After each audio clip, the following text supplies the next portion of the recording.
Welcome. It's just 5:30 in the evening. Excuse me, I've lost my voice, but we're going to enter some dark areas, so be prepared. Maybe you needed a stiff drink, but anyway, let's go ahead. Um, Today, I am really privileged to have three journalists. I'm a journalist too. We are three journalists here, and we're we're going to talk about true crime. They've all done historical crimes. They're set over different periods, different geographical locations. They're all dark, as I said. But some of them you know, and some of them you haven't heard of. I'd say two of them you haven't heard of. So the one you would know is set in 1978. It's Sudeep's book on the Geeta Sanjay murder case. Um, Dan's book is set in 1933, Kolkata and West Bengal. And he'll tell you in a bit what it's all about. It's about some sinister poisoning. And my book is set in 1903, so turn of the century. And it's got a very different person investigating the case. His name is Arthur Conan Doyle, who's going to put on the hat of Sherlock Holmes and play detective.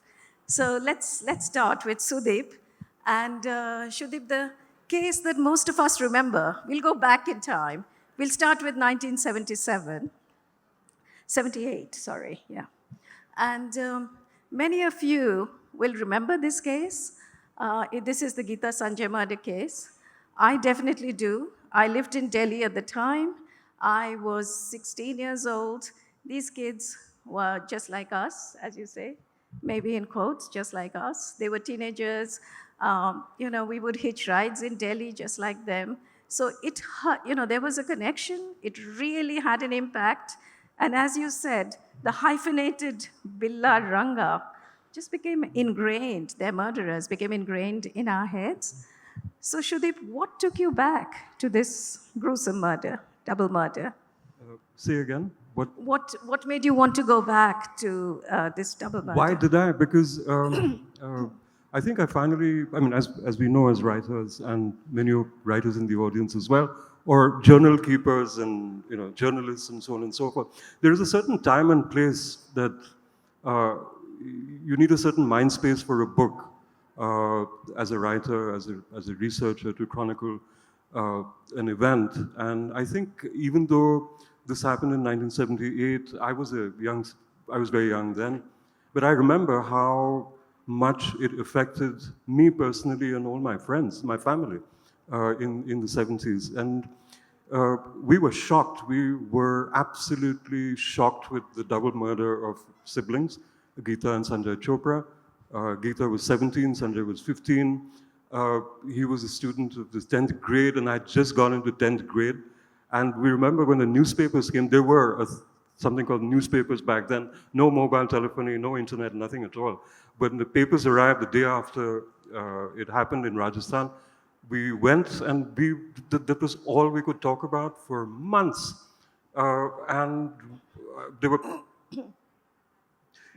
Delhi came to a standstill, ladies and gentlemen, and large parts of India too, in terms of conversations that took place. Everybody was so obsessed with this crime that had taken place because it was about people like us. As it happens, there are many crimes that take place daily. They don't get spoken about. They get maybe not even a mention in the newspapers or network news or whatever. But the death of Geeta and Sanjay Chopra and the ensuing investigation and the arrest of Birla and Ranga, the judicial process and the eventual execution was headline news for nearly 4 years. From 26th of August 1978, when they went missing, to 31st of January 1982, that's all, it was headline news.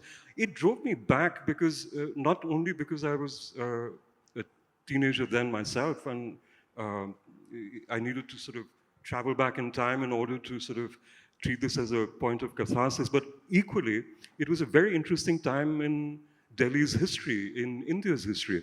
Because I wanted to take it beyond just a true crime story, a true crime reconstruction. And what I found when I was looking for bookends, if I may describe it that way, is that you had 1975 when the emergency was declared. We'd come out of the emergency in 77. There were elections. The Congress Party, the entrenched Congress Party was wiped out literally. I mean, they lost a landslide election. There was what the first major coalition government experiment was happening at that time. The government was chaotic. It was already beginning to implode, and Indira Gandhi was plotting to come back. And when I looked at the other bookend, it ended with the anti-Sikh riots, Indira Gandhi's assassination, Operation Blue Star. In June, her assassination later that year, and the horrific anti-Sikh riots. So it was a very dark time in Delhi's history, in modern Delhi's history.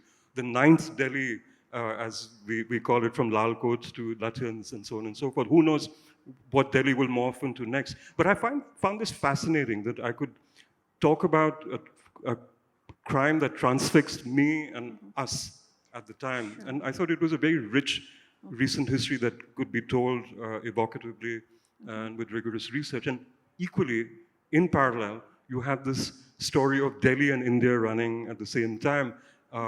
Colorful Sure. personalities like Indira Gandhi, Morarji Desai, Raj Narayan. The CIA was accused of doing everything bad to India. All kinds of things were happening, which I will come to, I'm sure, later in the conversation. But to get back to the writing, you have not spared the details. You have gone into the forensic analysis, the post-mortem, the confessions of Billa Ranga. It's hard to read. It must have been even harder to write. Absolutely. Very hard to write, very hard to absorb, and very hard to relive. So it wasn't just I'm a bit of a sort of, I make things harder for myself. So besides several months spent in archives looking through everyday papers and so on and so forth, because one had to really be forensic about it, not just with the post-mortem, but also, when you describe that it was humid that day, or the blue bottle flies that are so fond of cadavers of Delhi, or the maggot carriers of Delhi had sluggish wings that day. I could write that because I knew what the humidity was that day. One had to be that forensic as well. And I walked hundreds of kilometers in Delhi just to relive the sense memory of a time, even though Delhi had moved on. I thought it was important for me to walk the crime, if you will. And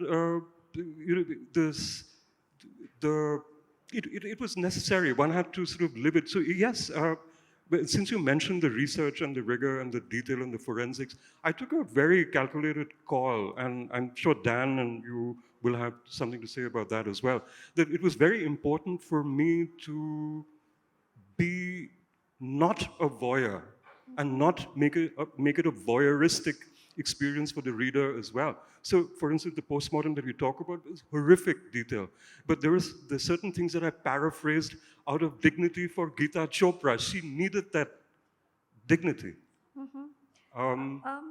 And so there were some calls. Their parents were reluctant to speak. I gave them that sense of space and privacy because the story could be told without their participation in it. And what the hell, they lost their children. What more could they add to the story? That's what we call it. That they couldn't you did ask for their permission, and Indeed, they said no. Indeed, in fact, I went. I know where they live. And Roma Chopra passed away. Mother of Geeta and Sanjay passed away last October. She's finally has closure with absolutely distraught and destroyed life. I did seek their permission, and I could have walked up to their door, rung the bell, and done sort of a journalistic or researcher's cold call. I chose to not do so. I went through some mutual friends, and she put it on speakerphone. The journalist Usha Rai was very close to them, and said, Sudeep wants to do this. He wants to do it the right way. He's being a gentleman about it. Wants to write a book about Sanjay and Geeta. Will you speak to them? And Roma Chopra says, absolutely not. And when I was about to gesture to Usha Rai, saying, will you ask if, Rear Admiral Chopra, he was captain when the children died, Admiral Chopra will speak. And I could hear her say, she anticipated my question and said, Madan won't speak either. And that was it. And I had to respect that boundary.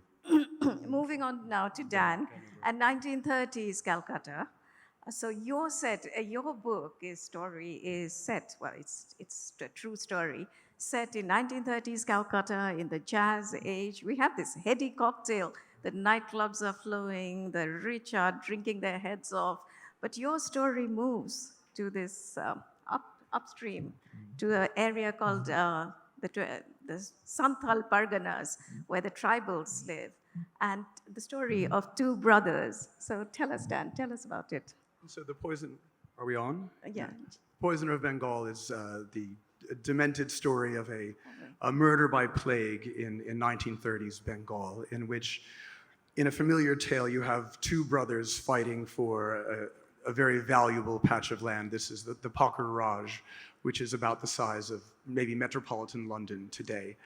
And it's a territory that the family has controlled since the time of Akbar. A family steeped in tradition, a family that has earned renown in the 17th and 18th centuries. And now it's in the hands of an elder brother who is completely iconoclastic and cares nothing for the mores and the traditions of his family and his class, and a younger, dutiful brother who suspects that he's being robbed and is taking steps to stop that robbery.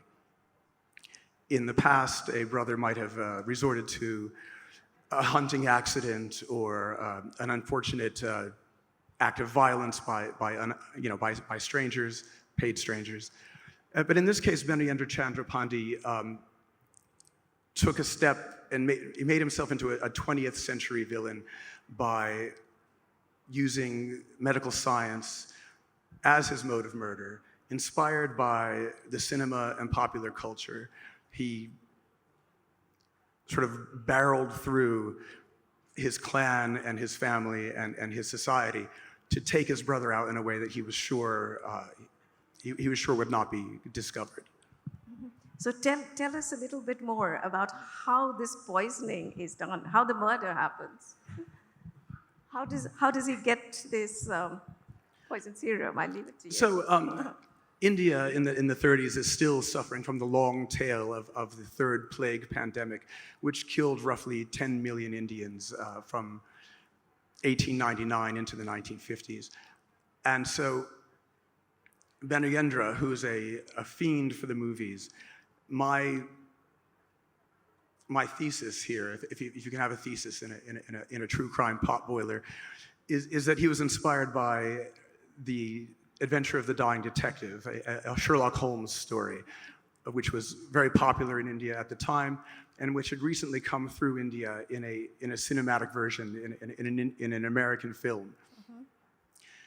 He pairs up with a down-and-out physician who is trained in microbiology, and together they work their way through a raft of doctors and researchers in Mumbai until they can find one who is corruptible and will give them access to the germs they need. It's a story. It's the march of someone with full confidence in his abilities as a persuader, as a convincer. And indeed, he does get what he wants. They leave Bombay with a flask of death, essentially, in a black leather satchel that they take back to Calcutta, where some months later, young Amarendra is at Howrah Station, amid the crowds at Howrah Station, where he feels a sharp blow to his shoulder. No one else sees it, but he describes being barreled into by a strange man wearing khadi, and all he has to show for it is a bright red dot on his shoulder and a glazed corona, mm-hmm. And he's dead in 7 days. Mm-hmm. So it's the story of course, two brothers, rivalry, corrupt doctors, science. It's absolutely fascinating. And what was even more fascinating to me was to learn that it was inspired by no other than an Arthur Conan Doyle story, because that's something I have been writing about, which brings us to the third true crime here.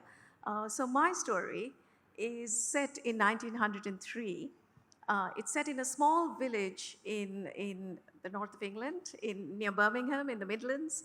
And there is a vicar who is of Parsi origin, who is the vicar of this church. And once, in 1903, there is a series of killings of horses. So horses are brutally massacred and left to die in these fields. And the police don't know who is doing these crimes. And they're searching high and low, and they're totally inefficient. So who do you know, when the police can't do anything, they've got to nail it on somebody, right? So who are they going to find? There is this family in the vicarage. The father is Indian. He speaks with an Indian accent. He has an English wife. They call them the strange family. And of course, this crime must have been done by strange people. And immediately the gossip circulates. And basically, this our young character, George Edalji, a 23-year-old lawyer who's led a very boring life. He just goes to Birmingham, comes back, and has his cases, is suddenly accused of murdering horses, slashing them and leaving them in the field. He said he'd never touched a horse in his life. But he's arrested, charged, and imprisoned for 7 years. And then he writes, he's in jail, he reads Arthur Conan Doyle. He reads The Hound of the Baskerville. And he thinks, and he writes to Arthur Conan Doyle, and he says, you are the one who can help me prove my innocence. And Arthur Conan Doyle takes on this challenge. So that's what the story is about. This is 1907. Arthur Conan Doyle rises to this occasion, puts on the hat of Sherlock Holmes, and goes out and investigates the case. So that's my book called The Mystery of the Parsi Lawyer, and that's our third sort of true crime. But of course, these true crimes are all about societies, aren't they, Sudeep? I mean, like you said, it's Delhi. Dan, in your case, it's Calcutta under the Raj. And in my case, it's Victorian England, it's Edwardian England, it's an Indian family facing racism. I won't go into the details, but there's a lot that happens. Anonymous letters are sent to the vicarage.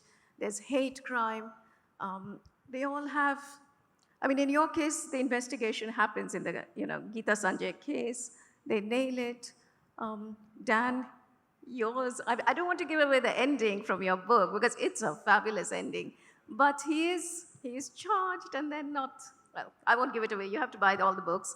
And in my case, of course, it's a miscarriage of justice that is then put correct, but things go on. So how much of the society comes out in these? We're all journalists as well. Well, all of the society. I mean, that's the whole point, because there's some crimes that transfix us, that some crimes that move us, that some crimes move us beyond those who are affected directly by a crime, the perpetrator, and of course the victim and the ripple effect of the victim. But there are some incidents that they grab us, they absolutely move us, they do.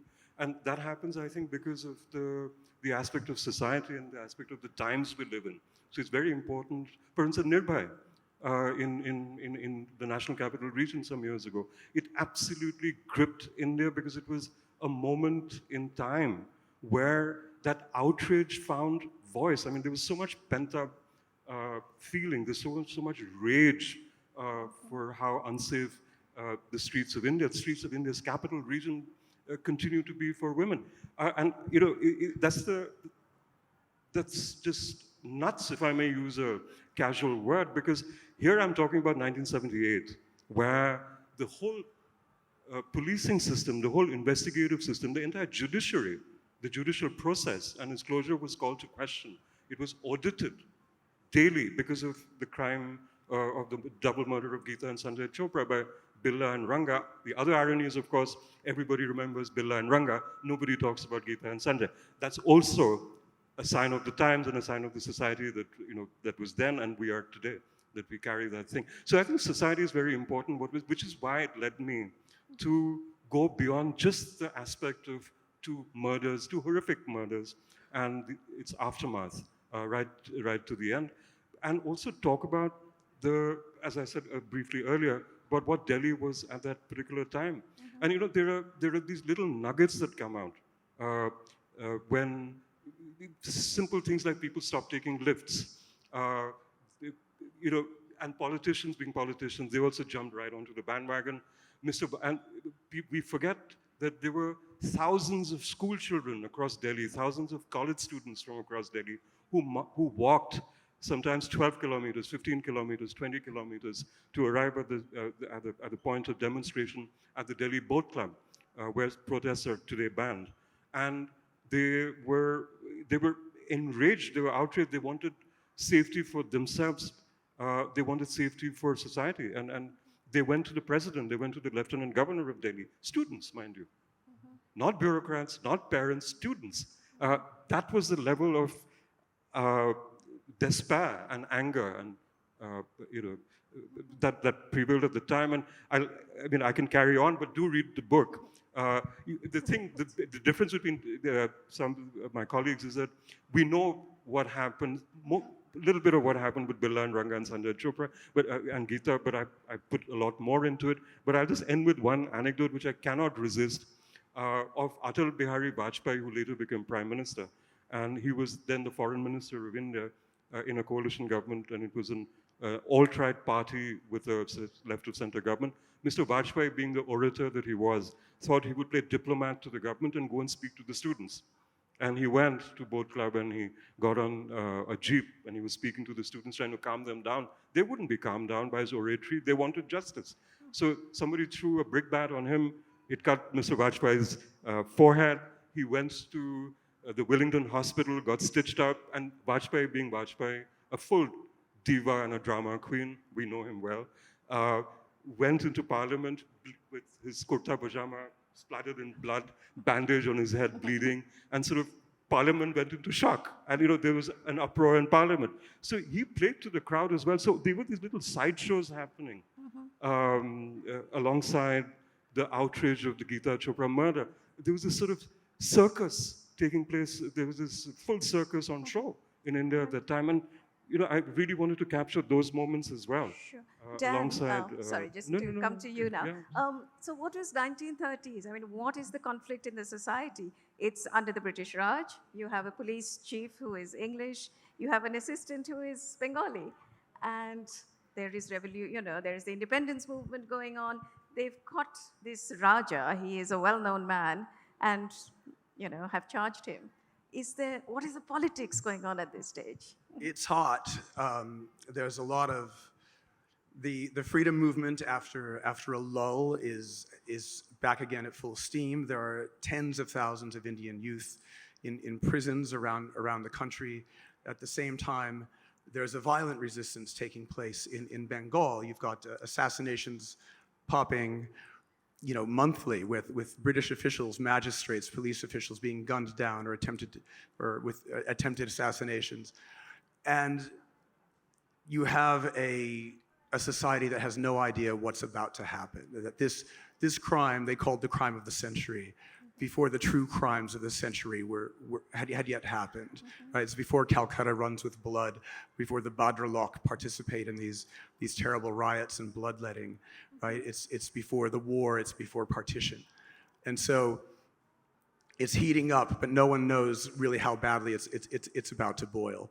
And you have, at the same time, in Alipur jail, Benayendra Chandrapandi accused of, this base murder for property and money, and staying in the same prison is Nehru, who's in prison for sedition over some speeches he's made. And I've read those speeches. They're not really, they're not much, but for the British Raj at the time, that was sedition, and he's in prison. They're sharing the same roof for very different reasons. Sure. The future is coming, and no one's ready for it. So we're quickly running out of time. So I just want to know a little bit, brief answers about your research process. How did you continue with you, Dan. Where did you get the material for this? So there were a couple pillars. The first was the facts of this case. Right? There was a lot in the newspapers, but I'm a newsman, but newspapers are the first draft of history. You need more. I went through the entire trial record, which of more than 1,000 pages, and found the weaknesses in the prosecution's case, in part of the prosecution's case, and the intense family dynamics in this family. But more than that, if the murder is the spine of the story, it needs cladding and flesh, and that's the culture and the society of Calcutta and India at that time, at a time of burgeoning change. And for an outsider especially, it's very important to get that right. If you can get a fact wrong here or there, but if you get culture wrong, you're doomed. And Sudeep, where did you research it? No, I mean, Dan, it applies to me too. I can tell you for free that if I get the culture wrong or the news wrong, insider, outsider is a line that's completely blurred.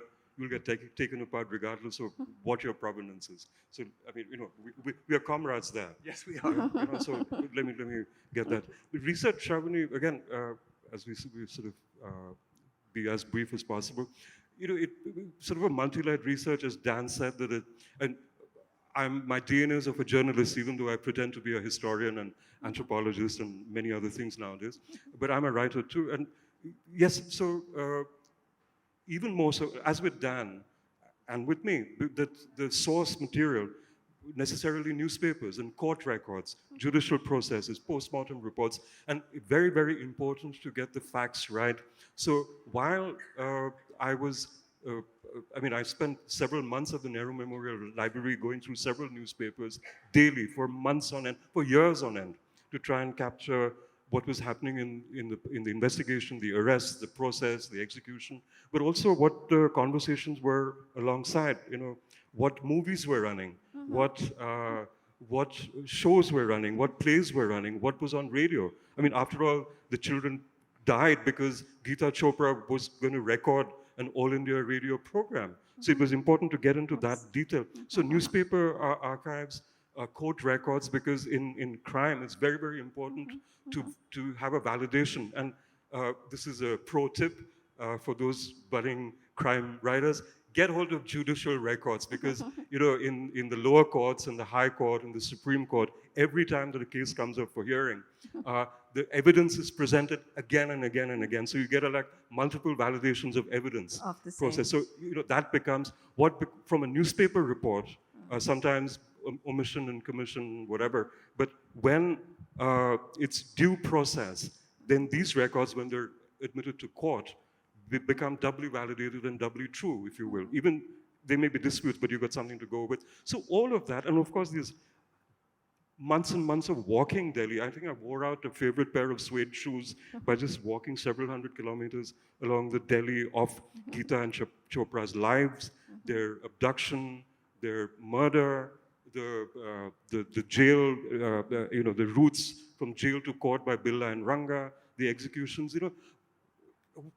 If I'm not convinced that I've told a genuine story, then how will my readers feel the story to be genuine? So there is a bit of rigor that goes with the storytelling, absolutely. And I like what you said about the courts, as they keep repeating. So first the sessions court, and then when it goes to trial, and you have that. Of course, in India you don't have the jury trial, but in England you had the jury trial. So you had 12 white men judging this man, who the media, which is very important in every case, sort of describe as dark, oriental, with a strange, debased jaw, a Parsi who goes out, his faith demands that he goes out into the forest and makes sacrifices of animals. So, this bizarre, twisted telling of a story obviously influences the jury.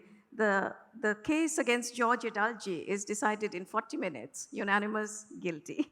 And that's how it happens. So, going through court records is absolutely crucial. And newspaper reports, you see the biases, you see the exaggerations. So, absolute valuable source. But I want to come quickly to one thing, and then I'll open it up 5 minutes to the audience. True crime is a genre that has become so popular. Take Netflix, series like Staircase, The Serpent about Charles Sobraj. In Netflix India has this Delhi crime about the Ridbaria case. What is it that makes people, let's go inside here and think about this. What makes people want to watch true crime? Are we feeling safe and we just watch this at a distance? We're ghoulish. We're absolutely ghoulish. We're voyeurs. Let's own up. We're freaking vultures, all of us. We love this stuff. There's this sort of pathological like, not a dislike for true crime. And, of course, I'm being facetious, ladies and gentlemen. crime can get very dark very quickly. So it's, we got to lighten things up a little bit. And I come to you in that spirit. But when you talk about true crime, especially when you talk about, Netflix and other series, I know my book is true crime, but I'm not sure when it gets to Netflix, it'll remain true crime. It'll be embellished crime. And so, when one, I'd love to sell rights to my book. Is it getting to Netflix? Well, but so not after what I'm saying, I can tell you that. So I'm probably killed my own deal, my OTT deal. But I mean it. One puts effort into this, and then embellishment of a crime is indignity to lives, indignity to the events, and I don't think I quite approve of that.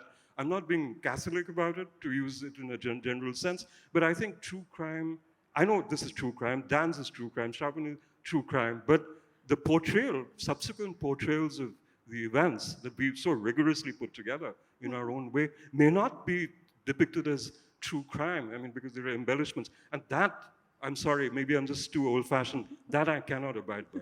Dan, I might watch it, but I can't abide by it. There's a difference. Dan, what are you, a vulture, voyeur, or truth teller? I was a police reporter. I've sat with scores of families of murder victims and with more than a few murderers. But the true crime genre, part of it is that it brings out the detective in each of us. We all want to solve it. And another element is that the tisking, right? You get to feel superior to someone else in their fall, some other family's fall, some other character's failure, right? And that was a big part of the Parker murder, where the prosecution emphasized his womanizing and his drinking, and to separate him from, they had a jury then, there were six Bengali professionals, and to separate him from that jury, to show him as they even mentioned, it had no role in the case, but the prosecution let slip, and the English judge repeated that he had syphilis, right? It had no role in the case, but they let that slip to further dirty the defendant and pull him away from society. And that's an urge that people have as well, to feel a little better than someone else. So as we talk about voyeurism, I'm going to open it out. So do put up your hands. The mics can come. We'll start with the front row. Who's the voyeur here? Come on. Wave, so. Let's get to you. First of all, I want to tell you that I came here today just because of you guys, because I read that there is a session about true crime, and being a law student, it's like, okay, there is something related to me. So my question is to you, sir, is that as we all aware of the fact that the case of Chopra's son and the daughter of Mr. Chopra is not only about the double murder case, it's also about a rape case of a 17-year-old girl named Geeta Chopra, and it's not normal for us to be like, okay, it's just a normal rape. In that time, it's not normal. So I want to ask you that what inspired you to write this case? Because there is also available, there is a lot of facts and a lot of books, a lot of movies available on media about this case. And how did you approach the victim's parents for details? Because it becomes hard when you ask them that, okay, I want details about your child's murder case or your daughter's rape case about that. So how did you deal with this? All right. So the first thing is that, you, as you rightly said, that there is a, thank you for your question, and good luck with your career. Unfortunately, you'll be employed all your life because we have many bad things happening in this country. So, so good news and bad news, both. You said that things are known about the case. We think we know things about the case, but we actually don't. So if you read a wiki entry on the Geeta and Chopra case and Billa and Ranga, it's not enough. It's not enough because that is also an embellishment in some ways. Why would I bother to write when there's a Wikipedia entry on the case? Yeah, because there is a lot more to tell, which is not on Wikipedia. There is a lot more to tell, which is not on the movies. And there have been no movies. There's one episode which is currently on Netflix on, just briefly about the case. There's so much more to do. I was driven to the case because I've written many books about in many genres and many kinds, but I was driven to this because this is a story that I have wanted to tell for a very long time. And I finally got the opportunity. and the mind space and the time and even an agreement from a publisher to tell the story in the way that I thought it needed to be told. I had to wait all these years. Maybe I could have written this book 20 years ago, but maybe I wouldn't be good enough to write that book. Maybe now I have the skills to write the book. The ambition for the book and my skill, I hope, have matched. Otherwise, I wouldn't be able to write the book. Maybe I would have written a better book 5 years later. Who knows? So that's what drove me to write the book. And there's a lot more. I hope you read the book, because as a law student, it's not a very expensive book, by the way. Huh? We'll So, take that next yeah, question. so, Sorry. but we'll carry on the conversation Yeah. afterwards. Yeah, The next question, please. Hi, my question then is one to more. all the three writers. So back when, I think in 2001, when the Jessica Lal murder case happened, and when it was reopened, after that, a few years later, the movie came out, and No One Killed Jessica. And do you think that, it is believed, it was because it was the permission was given by the sister after a lot many years later. So do you three believe that that in mainstream cinema, because because we do know that true crime moviegoers or series watchers are there. So do you think that your books can be given a chance? Because I feel that visual ear intake is a lot more than just reading, but your books can reach a larger audience as well after watching the movie or the series. Dan, would you like to take that? I mean, there are many authors who refuse to see the films or series made off of their books. When you're writing a book, you're writing that book essentially for yourself. You're persuading yourself that this is worth an audience's time and that it's true and that it's interesting. When you make when you get into filmed entertainment, the writer's control is gone, and it's fed into a different machine that can produce great quality work or work that an author might find very, very disappointing. Right. Well, I've had one of my books made into a film, but it's not crime. But of course, it does take your viewership up a lot. But I'm going to move to a question here. Thank you. Hi. So, we see true crime and we see that genre really coming up currently. I want to understand, how would you balance the factual accuracy of what's happened and the storytelling elements that you kind of put into a story because you want to engage the audience to read it? There is no contradiction in it, madam. And let me just, I know where you're going with this, if I may, because for the sake of time, thank you for that. There is absolutely no contradiction in the two things. You can tell a crackling good story and be true to it and have true crime, or be true to the facts as they emerge and the facts that you perceive them and the facts that you interpret.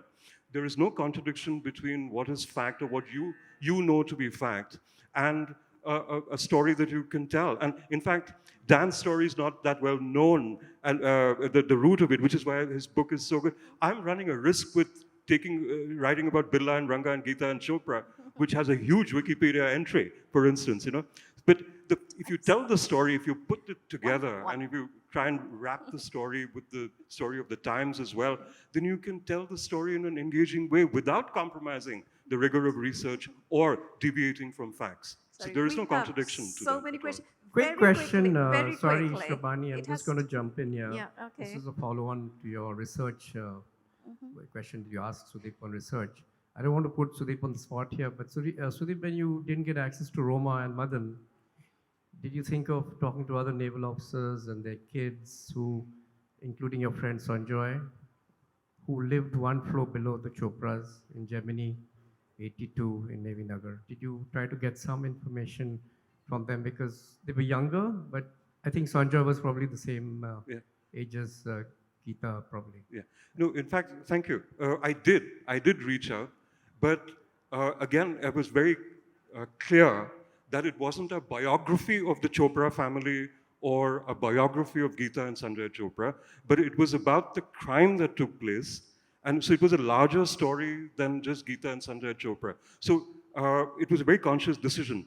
Of course, I spoke to many people, including journalists who were covering the time, Usha Rai, other people, the journalist Barkha Dutt's mother, Prabha Dutt, was covering the case full on. She passed on. I couldn't reach her. But absolutely, I did reach out to people. But at the end, it was not a biography of Geeta and Sanjay. It was not a biography of the Chopra family.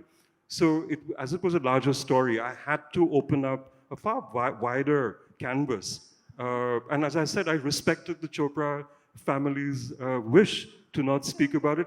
As it happened for the purpose of storytelling, I didn't really need their acquiescence or whatever because the story was out there. I could get archival input, I could get perspectives, I could get data, court records. It was all out there if you went looking for it. So, and my heart goes out to that family. I mean, imagine what they would have gone through. They're still going through. Admiral Chopra is still alive. Roma Chopra passed away last October. And how did I find out that she'd passed on? Through the children of naval officers who were on a WhatsApp group.